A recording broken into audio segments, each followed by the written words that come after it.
So many of you have been begging me for another Watch Me Work video, so we have one today. Not only am I going to be walking you through these nails, we did a hard gel overlay, some fun nail art. I am also going to be dropping my top tips on how to improve your speed when doing nails. So I'm going to be sharing lots of little nuggets that I have learned over the many years of doing nails on how you can quicken your pace. I know so many of us want to improve our speed and not be taking hours for every appointment. So let's go ahead and jump into it. So this is the previous design that we're starting with. She has hard gel on her nails, and I'm showing you the underside because her nails curl in quite a bit. They have a really strong C curve, so sometimes we can get some lifting or separation at the free edge. So for this appointment, I'm actually gonna turn her nails into a rounded shape, and that will also help that separation. And this design was done with the Akzentz Summer Memories collection. It's a really pretty collection of pastels. And this is the new design. We rounded out the nails, did her fill, as well as a fun kind of summery tile design with some magnetic cat eye gels for Akzentz. So first we need to remove her old color and debulk the old hard gel. And for that, I'm using a tapered carbide bit. This one's from Erica's ATA. And just a reminder, I do have a discount code. All the discount codes and links will be in the description box, but for Erica's ATA, my code is AMB10.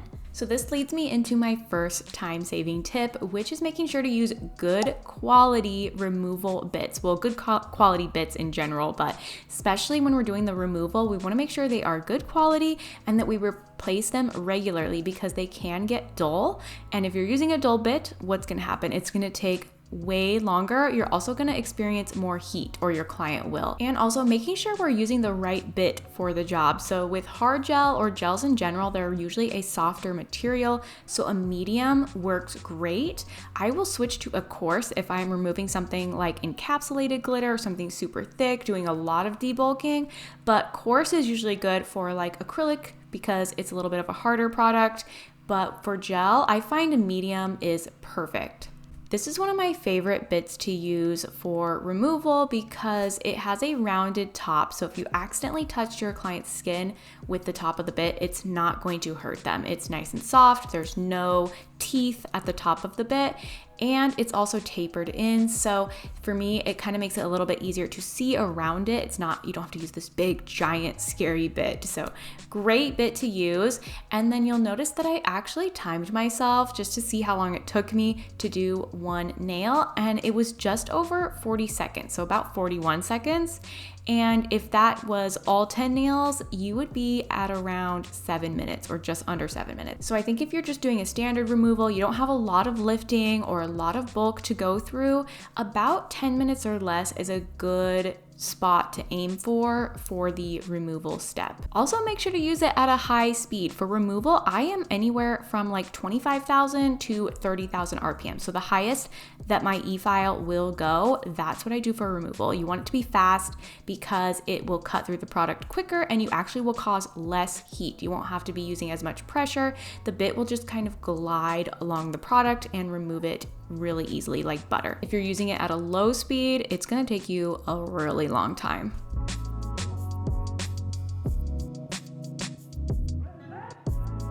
Now going into the prep, just using an orange wood stick to push the cuticle area back.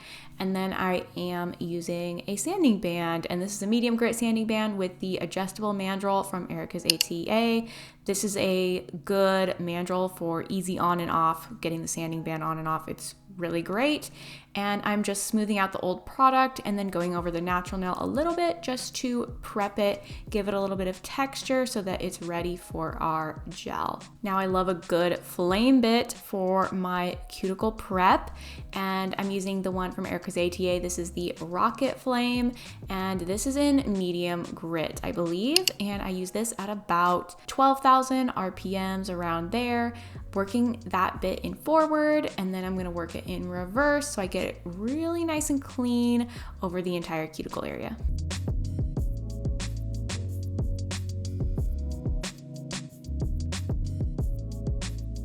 Now for time-saving tip number 2, for your prep, try to aim for like 1 to 2 bits maximum. So every time we switch our e-file bits, that is going to add an extra step and it's going to add time.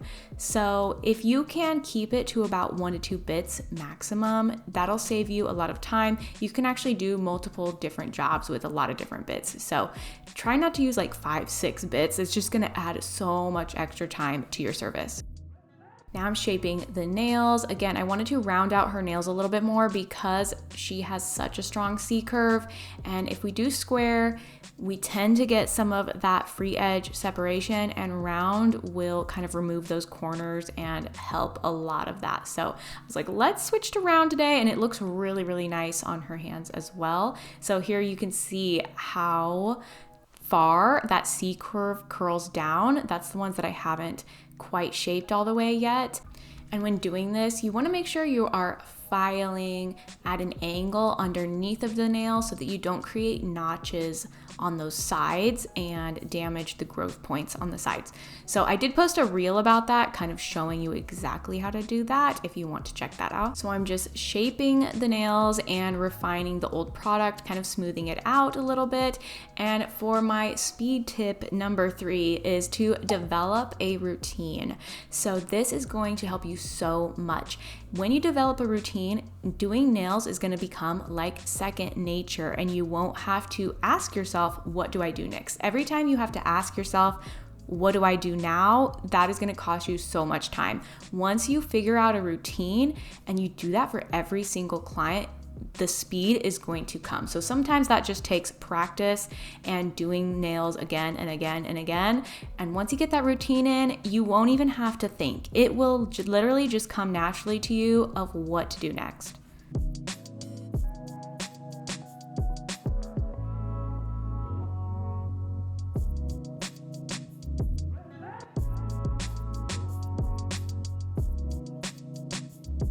Now I'm removing some of the dead skin with my nippers. If you do not like using nippers, you do not have to. You can skip this step. I like to just do a little bit just to trim off any dead skin. I'm using the Akzentz Boss Lady nippers in the 3mm. It's the smaller size. I prefer the smaller size because I feel like the big ones are like really big, and sometimes if somebody has small nails, they are too big for me.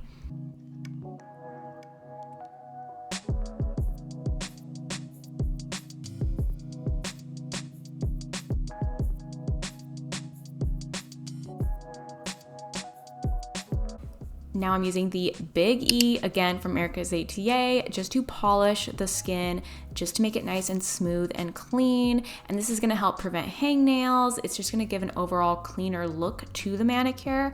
Again, I switched bits, so this is gonna add extra time. So just keep in mind, the more detailed you get, the more time it's going to be naturally.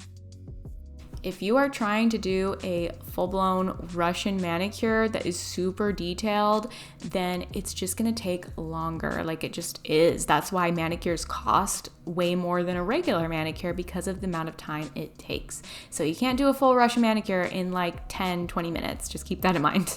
Now moving into application, I'm cleaning the nails. I'm applying the Akzentz dehydrator called Sure Bond. It's not something that I normally use, but I just wanted to kind of try it out since I've never used it before and just see if it made a difference.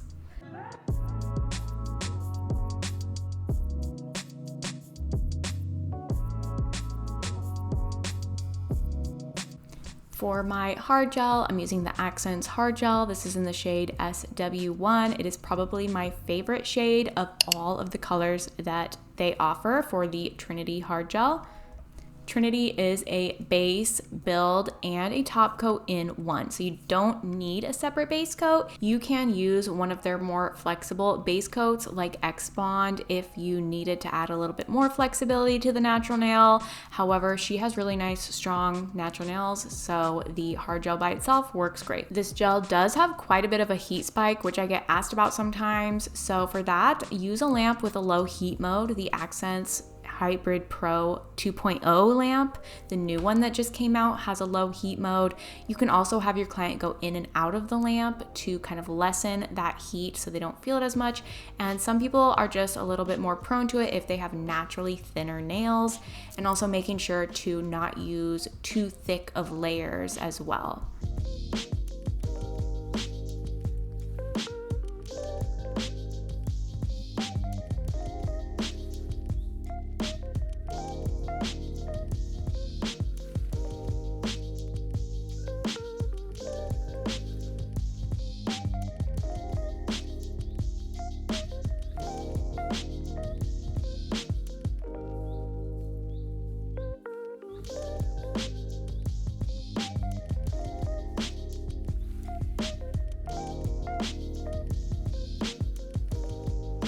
So this is what the nails looked like right after application, and this is gonna lead me into my time-saving tip number 4, which is to avoid repeating steps.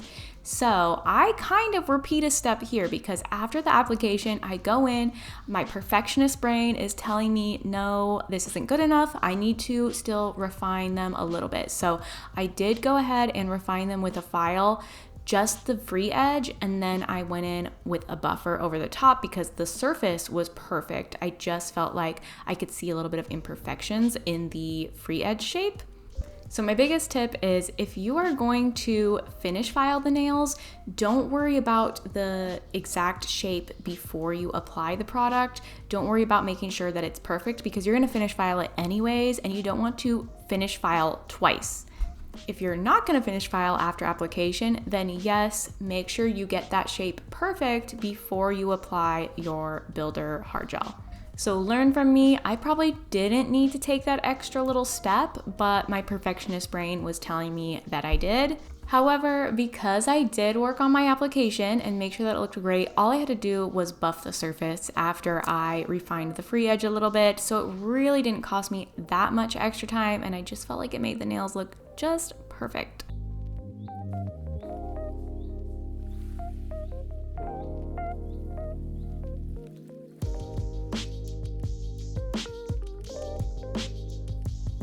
Now we are moving into our color and nail art. I'm using the Kokoist Maxi White for these white nails and the flat brush. This takes me to time-saving tip number 5, which is use pigmented colors that don't need many coats. So if you're gonna be using cheap colors that's gonna need 2 to 3 to 4 coats, then it's gonna take you so much longer. We want it to look really nice in just 1 to 2 coats. These Kokoist colors are really nice and pigmented. You can see what that white looks like after 1 coat. It looks really, really nice. And especially white is a really hard color to paint. It shows every mistake. It shows every brush stroke. And a lot of times you need like 3 coats to get the white looking nice. This one coat looks great. I did 2 just for good measure. So make sure to use pigmented, good quality colors. On the other nails for an accent, I used this F-Gel Gold Magnetic Polish. It looked really, really nice, super pretty. I did 2 coats of this just to make sure those magnetic particles like really popped and you had this really pretty glitter, cat eye effect.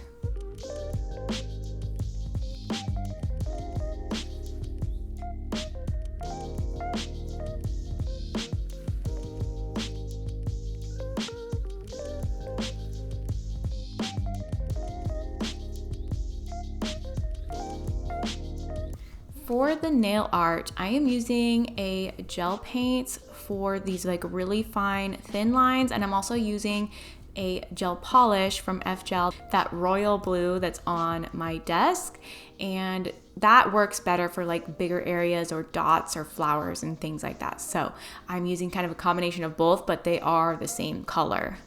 Unfortunately, I couldn't find the links for the royal blue F-Gel color or the nail art brush that I was using, so I'm guessing those aren't in stock anymore. So sorry about that, I don't have the links for those. The palette that I'm using is just a watercolor palette that I got from Amazon, and I filled it with my own gel paints. So I think I have some Light Elegance and some Magpie Beauty gel paints in there. So my next 3 time-saving tips have to do with nail art. They kind of all go together in the nail art category. And number 1 is for nail art, make sure you have your colors and your products out and ready to go. So if you already know what your client wants, get those colors out, get the glitters out, the chrome, whatever you're gonna need, have it ready to go. So that way you don't have to dig it out later. I know sometimes we don't always know exactly what they want, but if you have an idea, get it out ready to go so that you don't have to go searching for it. And then also, tip number 7 would be to practice your designs prior if necessary. So if you're doing a design, you've never done it before, you're not really sure, if you have time, practice it prior so that you know those exact steps, that you don't have to ask yourself, what's my next step? You already know, you've practiced it, you know how to do it. And tip number 8 is to flash cure your nail art designs between steps or colors. If you make a mistake, then you can wipe off your mistake without removing the entire design. It's going to keep things from moving around, and it's going to help you work a little bit faster.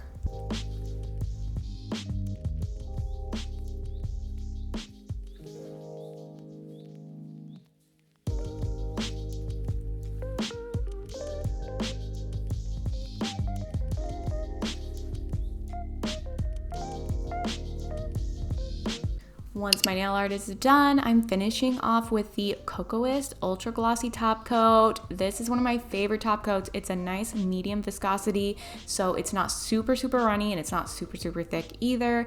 Very, very shiny, and it just is just beautiful. I love this top coat so much. And here is the end result. I love them. They are so great for summer, tropical vacation, just gorgeous. My last time-saving tip is to not let perfectionism lead to inefficiency. So I think a lot of us are perfectionists. I am a perfectionist, and sometimes that means, I saw a quote, perfectionists may spend excessive time on minor details rather than focusing on the big picture, leading to inefficiency. Perfectionism can stifle creativity, to lead to burnout and exhaustion. So this doesn't mean cutting corners or accepting poor quality of work.